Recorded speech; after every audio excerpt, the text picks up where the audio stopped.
Well, hey there, and welcome back. This is Stacy Brown Randall with Straight Talk on Business Growth. I am so glad you were here for episode number 4.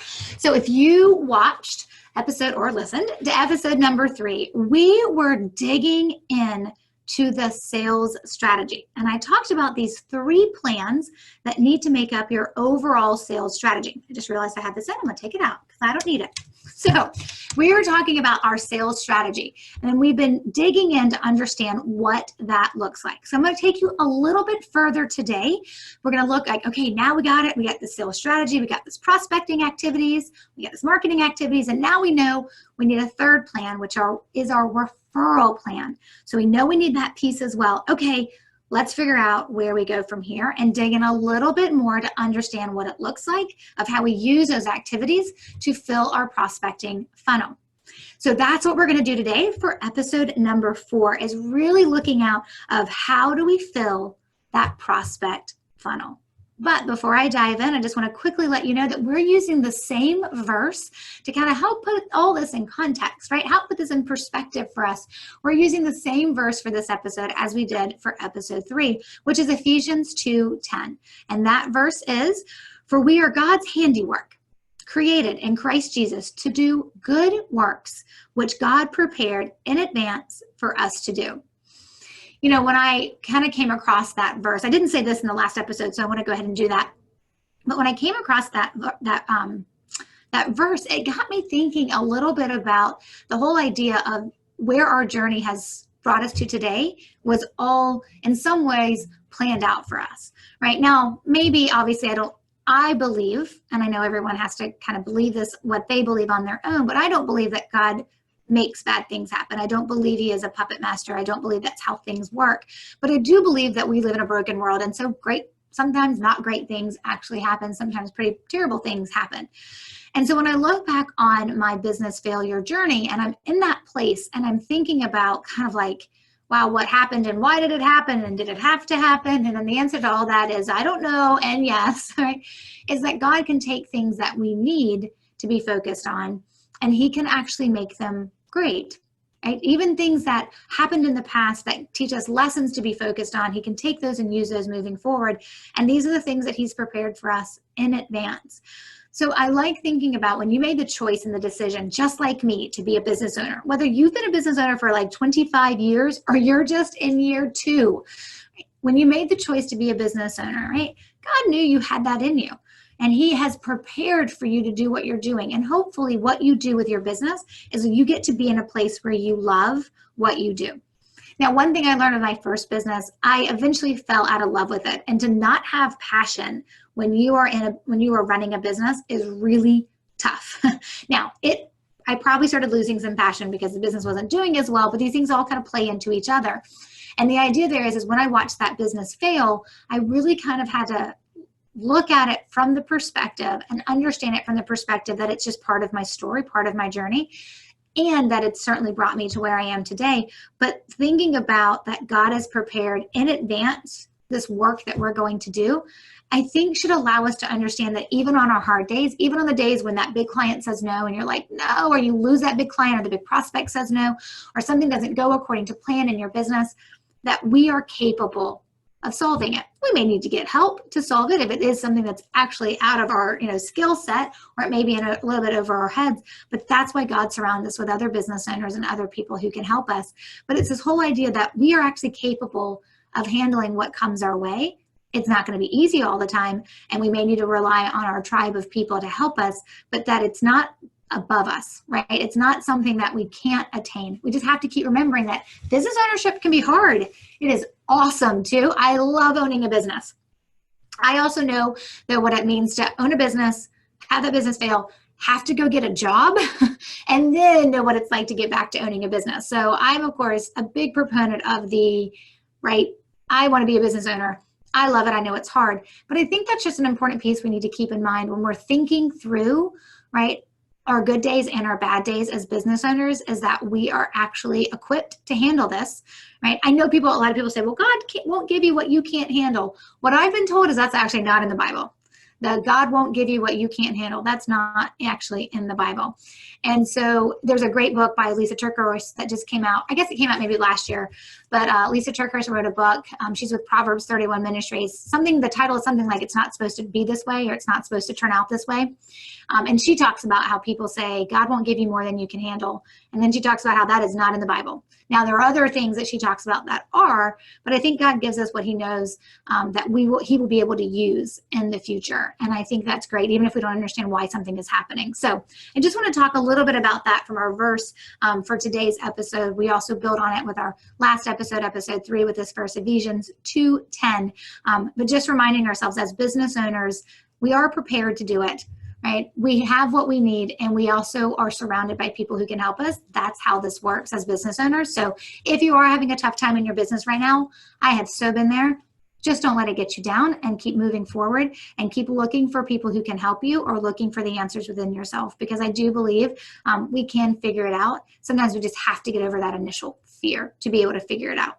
Okay, so let's dive in to the prospect funnel. Now, when I say funnel, I literally want you to think like a kitchen funnel, like, wide at the top and everything comes out small in the end, right? Like literally a funnel. Now, some people will call this the pipeline, right? This is your pipeline of clients, but it's shaped like a funnel. So I think it's just easier to talk about it like a funnel, right? So the idea, and it's funny, this is from my kitchen.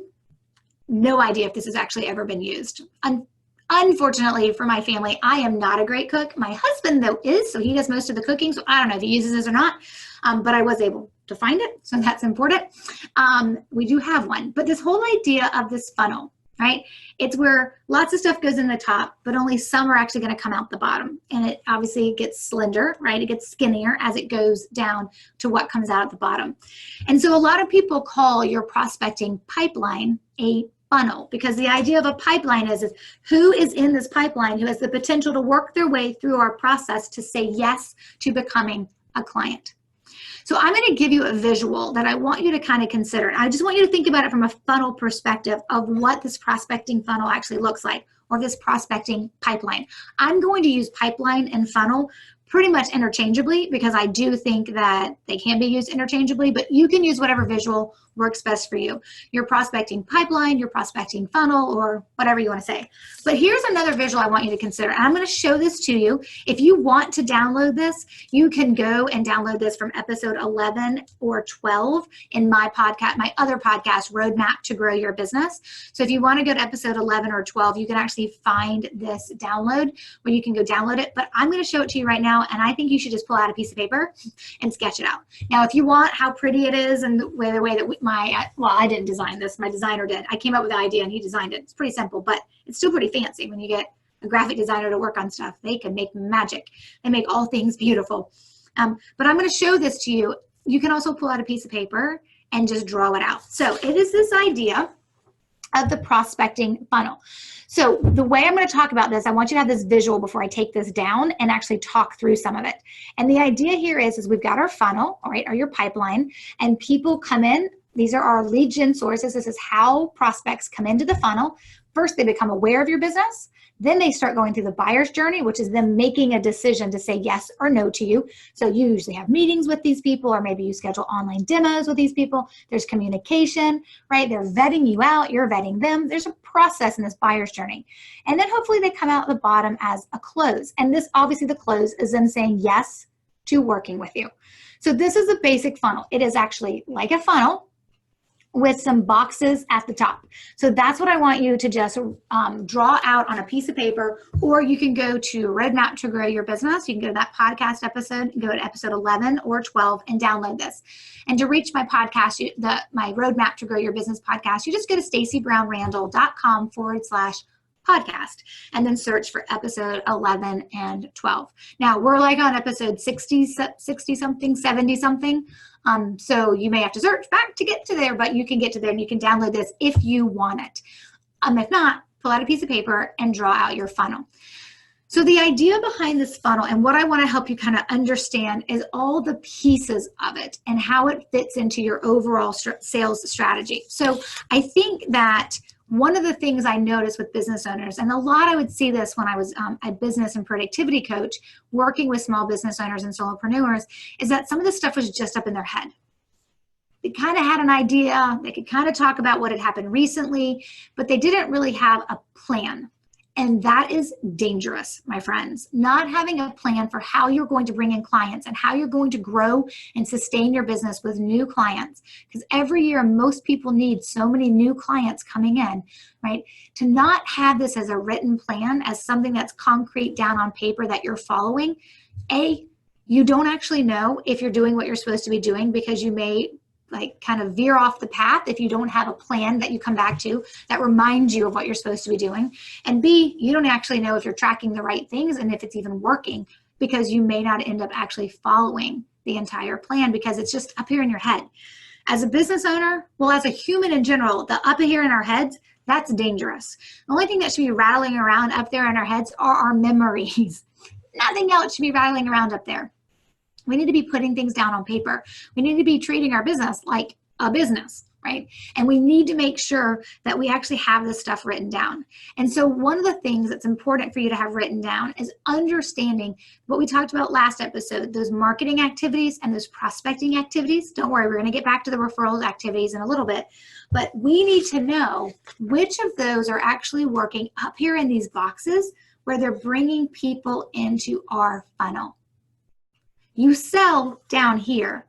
Before people can get down here for you to sell to them, for you to help them make a decision if you're the right service provider for them, for that to happen down here, they actually have to be aware of you and have to come into your funnel. This is the part we're talking about today, is what are their boxes, right? But what are the boxes, so to speak? What are the sources of how clients come into your business? Now, I know million-dollar companies that know how they're getting some clients and don't always have a plan for how they're actually getting them all. Like, they don't actually know. They just have a few things that are working. And so every day they're kind of like living on this hope strategy that it'll just keep working. And they actually don't have a written plan. Fundamentally believe if you want to be in control of your business growth, to know when you need to pivot, when you need to double down, when you need to put more effort and and attention into one area, it's because you're tracking it, because you actually have something written down that you're actually tracking. Right? It goes back to that quote, I think it was by Peter Drucker, that said, what gets measured gets managed. Right? That whole idea of if you're measuring it, then you're doing something about it. Well, that measurement starts with saying, okay, so how are we building our prospecting funnel? So when we're thinking about our prospecting funnel at the top, right, as you look at those boxes at the top, those are just sources. Last episode, when I asked you to go through and say, what are the activities you're doing to actually bring clients or prospective clients or prospects into your business, to turn them into clients? What are you doing to bring them into your business? And you went down and you wrote down all the activities that you're doing. And then you assign them to prospecting or marketing, right?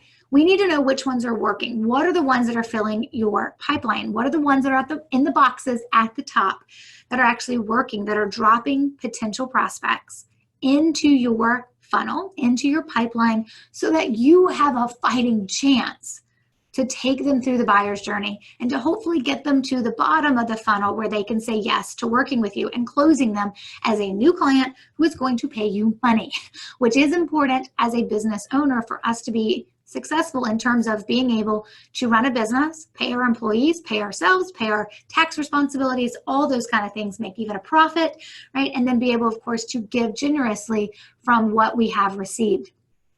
So the idea of this prospecting funnel, right, is I want you to have an idea of what's filling it. So building on what we talked about last episode, and if you're a little lost, I'm going to encourage you to go back to episode 3, right, and look for the one about the 3 plans of your sales strategy, right? Go back and look for episode 3 and really understand, okay, what is prospecting versus what is marketing? Now we know what are our sources, and then we need to decide, okay, so which ones are working, and then you put them up here, and then you're going to determine, well, how many prospects does each source typically bring us every year? So the way I teach people, you can do this a couple of different ways. It's your piece of paper, right? But the way I teach people is right inside the box, the individual source. So maybe you get referrals. That's one of your sources. Maybe your clients are repeat clients. They come back to you like every couple of months. or every month, right? Well, that's another way you're bringing in clients. They're not new, they're repeat. They're 10 times easier to close, right? So you put repeat clients in. Maybe you go to a couple of networking groups and you're always meeting prospects at those networking groups, and you can put in networking groups. Maybe you do cold calls. Maybe you send cold emails. Maybe you sponsor an event, right? Maybe you sponsor a company or something to that effect, right? Sponsor a charity. Whatever it is, the things that you're doing that are bringing clients to you. So for me, I know that being a guest interviewer on other people's podcast has the potential for more people to learn about me and then potentially enter into my funnel, because they're going to learn about me by listening. They listen to this podcast every week, and I just happen to be a guest on that podcast. And that exposes, right? That allows them to be exposed to me and my message. And if they are interested, right, then they can drop into my funnel. The idea here is that so I may have guest interviews on other people's podcasts as one of my squares. Another one of my squares or buckets, maybe I do a lot of speaking engagements all around the company, all around the country, to organizations, to associations, at conferences, at symposiums, right, at retreats, and I'll go and I'll do presentations, and that exposes me to a whole audience of people that may be interested in working with me in the future. So I may have guest interviews on podcasts, and then I may have speaking engagements. Obviously, one of my big buckets is referrals, so you know that's on there as well. I mean, that's what I teach people how to do. Of course, that's in there as well, right? But maybe also it's, in the past, I'm not doing any right now, but in the past, I've actually done social media ads. So maybe that's something, right? Maybe posting on LinkedIn and being a part of the thought leadership, right, is another square that I could have filled in. So it's the different things you're doing, right? And then that's part one, the different things you're doing that you know are working. And then you're going to say, what is the estimate, your best guess, or if you have the hard data, gold star for you, my friend, but what is your best guess as to the number of prospects that brings to your business every year? So the very first year I started guest interviewing on other people's podcasts, I had no idea. You just don't know when it's brand new. So I had no idea what that was going to look like. What is it going to look like for, in terms of how many prospects another podcast episode being on it would bring to me. And some podcasts bring more people and some bring none. I mean, it's just kind of the luck of the draw with the podcast that you're on. But now that I've been doing this for a number of years, I can give a pretty strong guesstimate based on the number of podcasts I'm going to be on. And if they hit kind of my ideal target market, I can kind of guesstimate, hey, that could bring 100 or 200 potential prospects or 300 or whatever the number is. If I'm doing the right number of podcasts, that can bring the number of prospects to my business. Now, because I've been doing referrals for so long, I have an idea of how many referrals I'm going to receive. I've been receiving over 100 referrals in my business since I started back in 2013. And so I can always know that as long as I'm following my referral plan, which I'm going to teach you all about coming up in some episodes, but as long as I'm following my referral plan and I'm taking care of my referral sources and my referral sources are continuing to refer me, then of course, right, I can count on so many referrals coming into my business. Now, I don't expect you to know that information just because if you've never actually spent any time thinking about it. I know what I'm asking you to do is to dig into your business and look at the data, but it is such a critical part of your ability to grow smart in the future, right? To know what decisions to make, what to say no to, what to say yes to, depends on what's working. And the only way you're going to know what's working is to dig into the data and spend some time looking at it. Then nothing sexy about data, in my opinion. I'm sure to a researcher, they're like, it's so sexy. To me, there's nothing fun or sexy about data, right? Data, however you say it, right? It's numbers, and I'm not crazy about those. But I do know there's power and knowledge in them. And so knowing what's working allows me to say, yes, I'm going to invest on being in other people's podcasts, right? Yes, I'm going to continue to invest in following my referral plan. Yes, I'm going to continue to, get on a plane and fly across the country and be away from my family, right? Because I know that's going to bring me so many prospects. And it doesn't mean every single time it's perfect, but over time I get to have averages because I've been tracking the stuff of what's working and what's not. I mean, in some cases, I can track right down to the type of podcast I'm going to be on, if it's going to be successful or not. And sometimes I'm pleasantly surprised, and sometimes I get it wrong, but a lot of times, because I've been doing it long enough, my gut is right. So can you imagine, just think for a second, the power and the peace that I get to have in knowing how my business is performing is because I looked at the data and I know how to make the right decisions. I don't always make the right decisions, right? But I know that I'm making more well-informed decisions than some people. And there is power in that, in terms of knowing that when God is building my business and I'm taking money from that to reinvest it into decisions, I'm making the smart decisions to be making in those moments. Again, you will not be perfect at this. I am not perfect at this, but I feel so much better now than I did so many years ago, when maybe I was a little bit more willy-nilly about tracking what I was doing.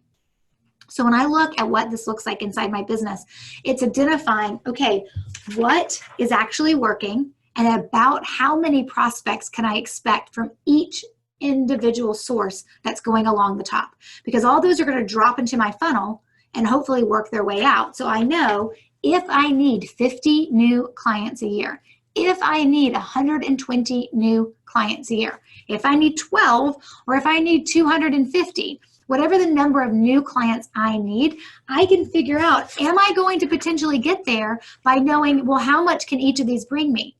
Now, here's where the math gets a little tricky and you have to pay attention to it. Just because I'm going to be on a podcast and that may bring 200 new people into my world, I'm not going to close all 200 of those. And I won't close them within the first year. I won't close them within the first month. Sometimes people, take a little longer to close. Sometimes people close super fast.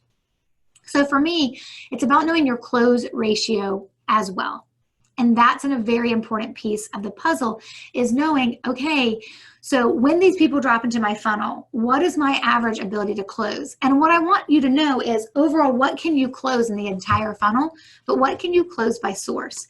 So when people find me through a podcast that they heard me on, where I was being interviewed, and they decide to potentially put themselves as a prospect by maybe signing up for something, downloading something from mine, and they get on my email list, right? And they're going to start seeing a series of messages to help them figure out how to become a referral ninja master. As that is all happening, right, I need to kind of have an idea of, well, how many of those are going to actually close? That then tells me, well, how many do I need coming in from that source based on how many will close? So because I like to use round numbers, I'm just going to use very easy round numbers for me, okay? If this would never be the case, but if I were to bring in 10 people, right, just 10 people, right, let's just use speaking engagements. If I were to speak on stage and 10 people would come into my funnel every year for me speaking on stage, right, the goal would be, from that perspective, how many of those do I close? Well, do I close 50%, which would mean out of every 10, I close 5, right? Okay, so for every speaking engagement, or if it's speaking engagements in all of them together bring me 10 prospects and I close 5 of them, I can then decide, how many speaking engagements am I having to do to get to those 10 that will then get me to the 5 that will close. So you have to understand how the close ratio works. The close ratio idea is of all the people you have in your funnel, what percentage will you close? So if you look back and you're like, wow, I got 100 prospects last year and I closed 82%. I closed 82 of them, into clients, then your close ratio is 82%. Now, typically we average this close ratio over a couple of years. So it's not just you had one great year or one terrible year, and that skews the information of what you think your close ratio is. So it's about how many people need to come into the funnel, and then percentage of those people in the funnel, how many do I typically close? That gives me my close ratio. So if I need 100 new clients a year, but I have a close ratio of only 50%, right? I can't bring in 100 prospects. I'll only close 50, but I need 100 clients. So if I only have a 50% close ratio, right, I'm going to need to bring in 200 prospects to close 50% of them to get to those 100 clients I need. So the numbers at the top are always going to be bigger than what you can usually handle at the bottom. But that's because not everybody says yes to working with you. They just don't. Now, if your close ratio is 80%, well, you need less prospects to close them into clients. But if your close ratio is 20%, you need more. So the reason why episode 3 and 4 go together so well is because first we're identifying, what are you doing? What are your sources to bring new clients, prospects, lead generation, however you want to look at it, into your funnel? We looked at last time, what's the marketing activities, what's the prospecting activities? Now we're looking at, well, what are the numbers they're actually bringing in? And based on your close ratio, how much more do you need to fill that funnel? And that's an important piece to understand, because when we start talking next episode, episode 5, about referrals and what a referral is and what it looks like and all those pieces, I know, well, my hope is it's going to be one of these squares. I hope it's the biggest square and it fills up the majority of your funnel over time. But I also know for you to have the mindset to say, I'm going to invest in learning about referrals without asking for them. That's my thing, right? I'm going to take the time to invest with Stacy and learn how to generate referrals without asking. I know there's some work involved, not a ton, but there is work involved. And so you need to know what this looks like, what that funnel looks like. So if you need to shift some things around to make time for it, you're ready for it in that perspective. Right?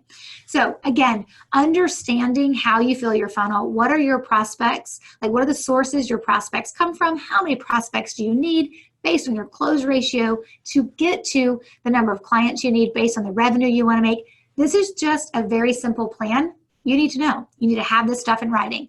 You need to have an idea. I need 50 clients and I don't know my close ratio, so I'm just going to say I need 300 prospects to get to 50 clients. In some cases, when you don't know, you get to make it up and you get to just be cautious and pad in your numbers. And then you have a plan. Okay, great. I need to bring 300 prospects into my business, and my goal is then to close 50 of them into clients so I can hit my 50 new client number. This is an easy metric that you have written down and understand within your business. And you just understand it based on, hey, how many prospects do you need? Based on your close ratio, that'll get you to the number of paying clients you need. And then if you need 300 prospects, how are you going to get to those 300 prospects? What are the sources, buckets at the top, they're going to drop people into your funnel so you have a fighting chance to close them into a paying client. So this is a fundamental piece of understanding your business growth. And a lot of people are like, can we just get to the referral stuff? Can't we just start there? And my answer is always no. It's why this stuff I talk about also in episode 11 and 12 of my podcast way back in the beginning, because this is the important piece that we need to understand. Whether you've been in business 5 years, 15 years, or 5 minutes, right? You need to understand, how am I going to build prospects and grow prospects and get more prospects into my funnel so that I can turn people into clients. There's lots of other stuff we need to know, but this is a fundamental piece and we have to start here, right? We got to build that right foundation, right? We're not trying to build a foundation on sand. All right, so I know that's a lot and you had to do some math, so I'm sure you're thinking to yourself, oh my goodness, that's a lot of stuff. But I want you to know that you can do this. This may be the episode you got to go back and listen to a couple of times, right? Maybe you want to download the sales funnel. If you want to go ahead and download it, right? You can download it from my podcast. Just go to stacybrownrandall.com/podcast. Search for episode 11 or 12. It was a 2-part series and you can grab this download or draw it out and figure out the numbers. But you may need to go back and listen to this episode just to remind yourself of what all this information is about, because we're talking math and you have to figure out some data points. But episode 3 and 4 of Straight Talk on Business Growth are meant to go together. So make sure you're definitely paying attention to what I'm trying to teach you, because it's going to set up for what's coming up. And what we're going to talk about in episode 5 is, what is an actual referral? I bet you think you know, and maybe you know exactly what it is. But I know a lot of people confuse it with other things. So we're going to dig into understanding exactly what a referral is, exactly what it's not. We're going to make sure we have some understanding of our sales lingo. Okay, so that is all we have time for today. Thank you so much for joining me. Straight Talk on Business Growth here on the Christian Broadcasters Network, WYTV7. And remember, if you're loving this message and you are getting benefit of it, and I am helping you take some steps in your business you haven't taken before, or getting some data and research and understanding of your business growth in ways you haven't before, I would love for you to support this wonderful, wonderful nonprofit that's providing a platform for me to share this information with you. Just go to WYTV7, that's the number 7.org to make a donation. And remember, no donation is too small. And of course, we'll take all sizes donations, big or small, but it helps support not only this show, but all of the broadcasters who are sharing their messages on WYTV7. And it would be awesome if you could support the network that allows us to spend some time teaching what God has taught us and to be able to share that with others. Okay, I will see you guys next episode. Bye for now.